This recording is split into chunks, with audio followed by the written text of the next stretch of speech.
Hello everyone. In today's video, we will talk about one of the very important concepts of operating system that's called as CPU scheduling. CPU scheduling is a method in which the CPU is scheduled in such a way that the multiple processes which are requiring the CPU or multiple resources can be allocated to the CPU for its processing. There are multiple ways available for doing that. First of the method for doing that is called as the FCFS. So FCFS stands for first come, first serve method. So first come, first serve method means where the particular process that is entering into the process will be executed first. So when we are talking about FCFS scheduling algorithm, there are few assumptions that we will be taking. First one is that single FIFO ready queue will be used for FCFS scheduling algorithm.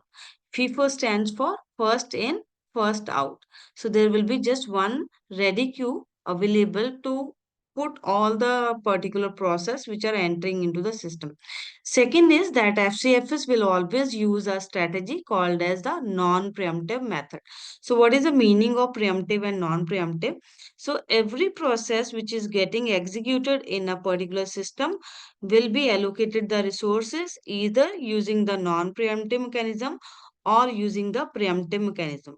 Preemptive means that whenever let's understand with the help of one example. Let's say there is one process P1 and it is allocated certain resource R1, right? So if process P1 is allocated the resource R1, and let's say there is another process P2, and that process P2 is also asking for the same resource R1.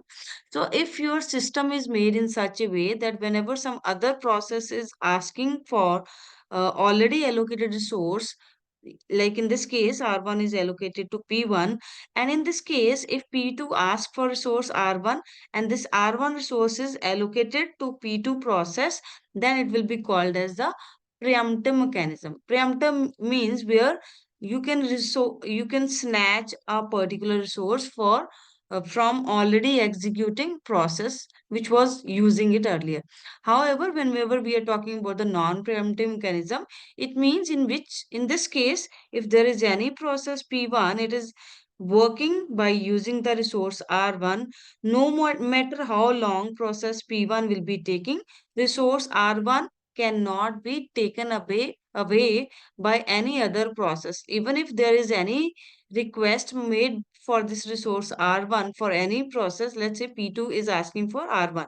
So if you're using a non-preemptive mechanism, then this resource R1, which is already used by P1, cannot be taken away by any other resource, no matter what. It will only be made free by the process P1 once P1 is done with the execution of the all the processes. So these are two assumptions that we will be considering. So whenever we talk about FCFS, as it is using a simple method of first in, first out, or you can say first come, first serve. That's why it is very simple to implement and understand. And along with that, whenever multiple processes are arriving in a system, then in that case, what will be the overall average waiting time for the entire system? That will be dependent upon the order in which the processes are entering into the system. So if the same number of processes are entering into the system in some other order, possibly they will have a different average waiting time for the entire system.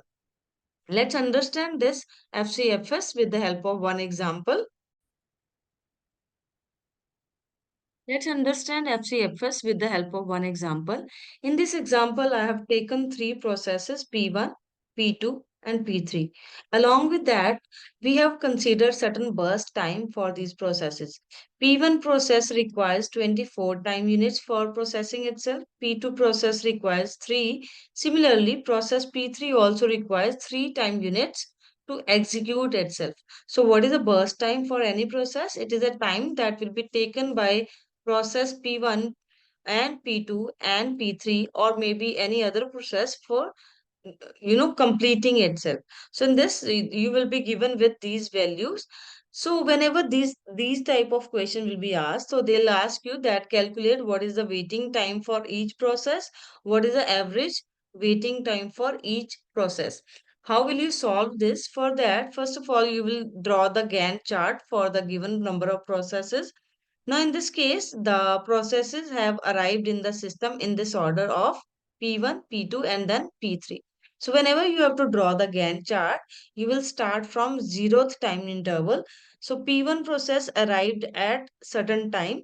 Let's say it arrived at arrival time. Its arrival time was 0. So, when process P1 arrived, because it arrived in the system first, so it will be served first. That's why the name is FCFS. First come first serve जो पहले आया उसको पहले execute कर दो so process P1 arrived in the system first it will be processed first so P1 process started at 0th time interval and its burst time is 24 time units so it will be staying with the CPU for the next 24 time units, starting from 0, 1, 2, 3, so on. It will go up till 24 time units. After 24th time unit, process P1 will be completed. So it will be removed from the CPU. Now the CPU will be allocated to the next process that is there in the queue. The next process that is there in the queue is P2. How much time is will be taken by process P2 to complete itself? That is 3 time units. So starting from 24, it will be completed by 27. So after 24, it will be 25, 26, and 27. So these three time units will be allocated to process P2 for its execution. After 3 time units, the CPU will be taken away from the process P2. Now it will be allocated to process P3. So this way, you will be allocating the processes you will be allocating the CPU to multiple processes. Now the next question is that what is the waiting time for each process? What is the waiting time? Now you can see that process P1 arrived into the system at first. So the waiting time for process P1 is 0, right? And along with that, how long the process P2 has to wait before it was allocated the CPU? It is 0 to 24. So 24 time units will was the waiting time for process P2. Similarly, what is the waiting time for process P3? It is 0 plus 24 because 0 time is the waiting time for process P1. 24 time units is the time taken by process. Like it is a waiting time for your P2 process. So 0 plus 24. So it will be 27 so 27th time unit, it was the waiting time when the process P3 was allocated the CPU for its execution. How do you calculate the average waiting time for any type of scheduling algorithm? It is very simple. For calculation of the average, what do? We total all the values which are given to you. Then we divide it with the number of items for which we want to calculate the average. So what is the waiting time?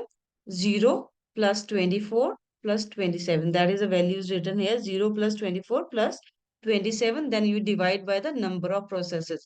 So in this case, the number of processes are 3. Let's assume that if the number of processes was 4, in that case, you will be dividing it with 4. So obviously, you will be adding the fourth value also on the denominator part on the numerator part. Denominator will be 4 and numerator will be 4 values and so on. So that is how you will calculate the waiting time for FCFS scheduling algorithm. Now, as it was told to you in the previous slide that what is the average waiting time for a particular system that will be purely dependent upon the order in which these particular processes arrive in the system. Now, let's solve the same question, but then we will assume that the order in which they arrive is little different from that of this particular order in which they have arrived. So let's see that the same processes that we have now the same processes, but what is the arrival order now? The arrival order is little different. It is P2, P3 and P1. So this is the arrival order. So how long will be taken by P2 process? It was already told that it requires 3 time units. P3 also requires 3 time units and P1 also requires 24 time units to execute itself. The only difference is the order.